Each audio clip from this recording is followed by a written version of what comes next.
Hello everyone, welcome to Diplomatic Briefing. On the evening of June 5th, President Xi Jinping had a phone call with U.S. President Trump at Trump's request. President Xi pointed out that to steer the big ship of China-U.S. relations in the right direction, we need to hold the rudder firmly and set the right course, especially by eliminating all kinds of interference and even sabotage, which is particularly important.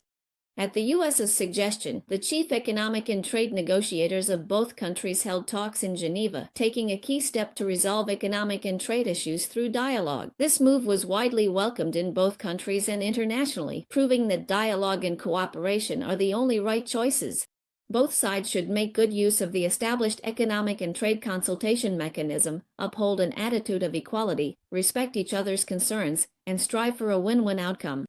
On this matter, the Chinese side is both sincere and principled. The Chinese have always kept their word and followed through on their actions. Since a consensus has been reached, both sides should abide by it. After the Geneva talks, the Chinese side earnestly and seriously implemented the agreement. The U.S. side should take an objective view of the progress made and remove the negative measures imposed on China. Both sides should enhance exchanges in various fields such as diplomacy, economy and trade, military, and law enforcement in order to increase mutual understanding, reduce misunderstandings, and strengthen cooperation. President Xi emphasized that the United States should handle the Taiwan issue with caution to prevent a handful of Taiwan independence separatists from dragging China and the U.S. into a dangerous situation of conflict and confrontation. According to Xinhua news agency, Trump said he has great respect for President Xi and that U.S.-China relations are very important. The U.S. is pleased to see China's economy maintain strong growth and believes that U.S.-China cooperation can achieve many good things. The U.S. will continue to adhere to the One China policy. The economic and trade talks between the two countries in Geneva were very successful, and a good agreement was reached. The U.S. side is willing to work together with China to implement the agreement. The U.S. also welcomes Chinese students to study in the United States. President Xi welcomed Trump to visit China again. Trump expressed his sincere thanks. The two heads of state agreed that both teams should continue to implement the Geneva Consensus and hold a new round of talks as soon as possible. Trump also posted on his social media platform, Truth Social, saying that he had a very good phone call with Chinese President Xi Jinping earlier. The two of them talked for half an hour, and both sides had an in-depth discussion on the recently reached trade agreement, which ultimately brought very positive results for both countries. Trump said the call especially clarified the complex issues surrounding the trade of rare earth products, and added that there should be no more doubts about the complexity of rare earth products in the future. He also mentioned that the negotiation teams from both sides will meet at a yet-to-be-determined location in the near future. The U.S. representatives included Treasury Secretary Bessent, Commerce Secretary Rodriguez, and U.S. Trade Representative Greer.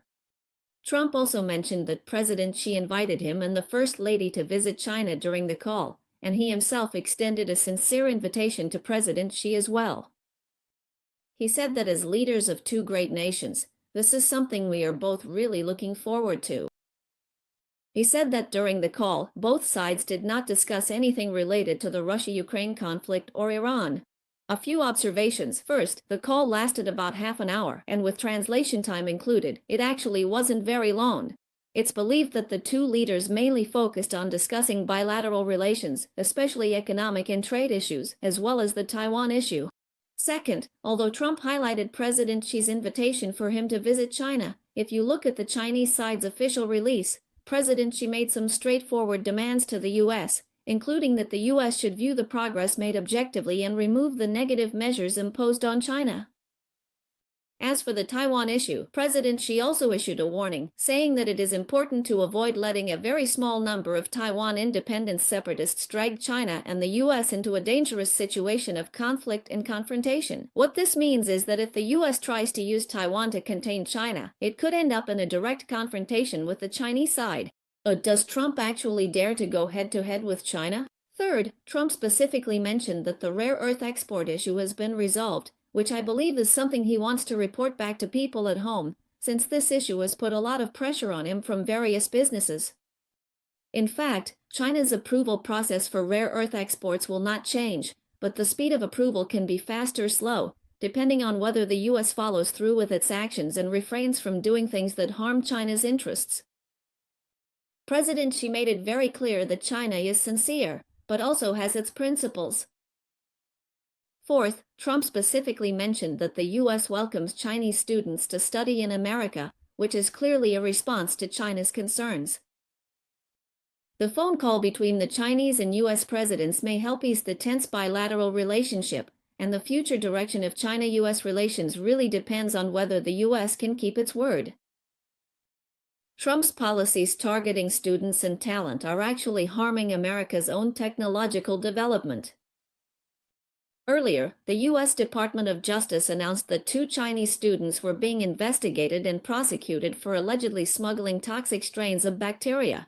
On June 5, Nikkei Asia cited U.S. media reports saying that senior officials at the U.S. Department of Justice are taking advantage of the situation to discuss reviving the notorious China Initiative in academia.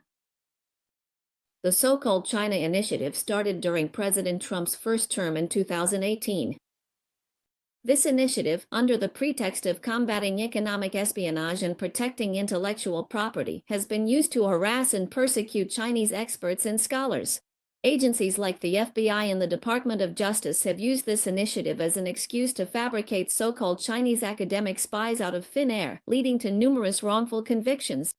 Although this initiative was terminated by the Biden administration in 2022, in recent years there have been clear signs of its revival, and its harmful effects still linger. On the night of June 3, Kash Patel, a staunch Trump supporter and the Indian-American FBI director known for his tough stance on China, issued a statement saying that cases like this serve as a warning to the United States. He claimed that China is deploying agents and researchers around the clock to infiltrate American institutions, attempting to target the country's food supply.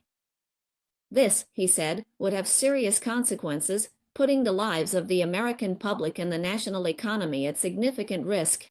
Japanese media have noted that just last week, in a policy briefing regarding U.S. Secretary of State Rubio's statement on revoking Chinese students' visas, Jack Burkham, a researcher at the U.S. think tank Foundation for Defense of Democracies, FDD, urged the State Department and the Department of Homeland Security to restart the China Initiative, expand the scope of investigations, and prioritize revoking visas of those believed to be involved in intellectual property theft or connected to China's military-industrial complex.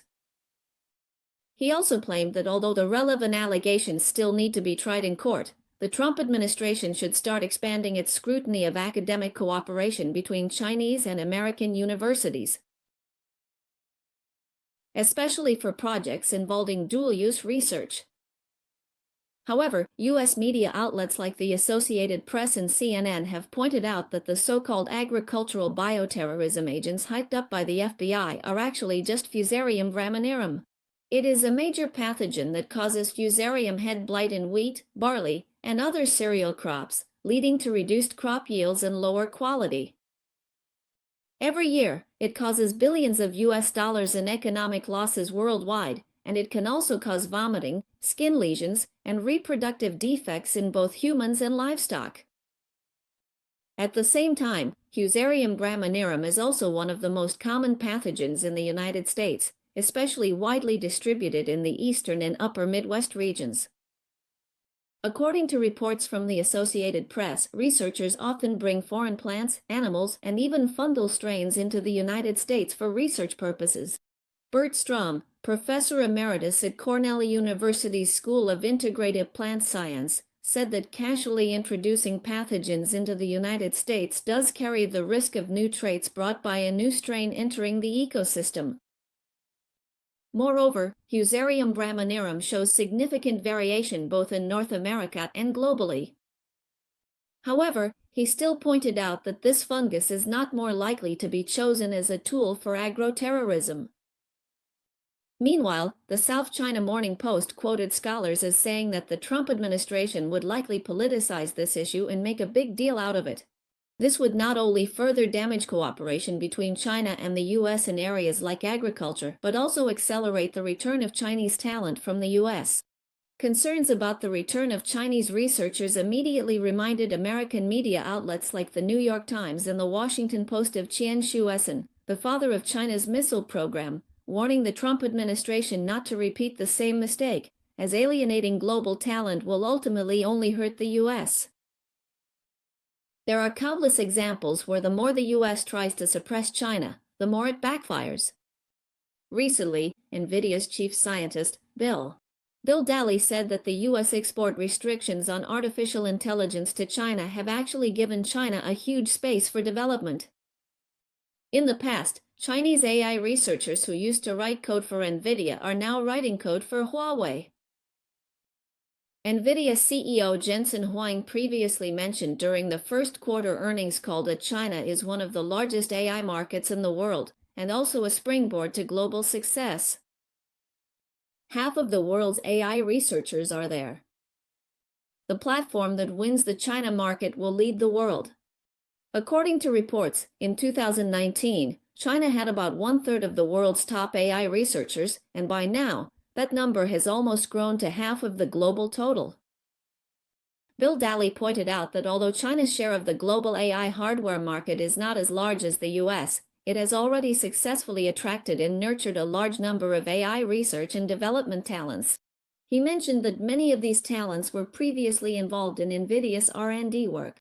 But Bill Daly believes that if it weren't for US restrictions, Huawei wouldn't have been forced to grow so quickly. Now, those researchers are all writing software for Huawei. Daly said that Huawei has already provided quite reliable solutions and is growing rapidly. In April this year, Huawei's executive director and Huawei Cloud CEO Zhongping announced a breakthrough in AI infrastructure architecture, launching the Cloud Matrix 384 supernode. Last year, the release of NVIDIA's NVL72 brought a 30-fold increase in real-time speed for inference of large language models with small parameters, attracting a lot of attention. As the first commercial-grade large-scale supernode in China, Huawei's Cloud Matrix 384 has comprehensively surpassed NVIDIA's NVL72 in terms of scale, performance, and reliability.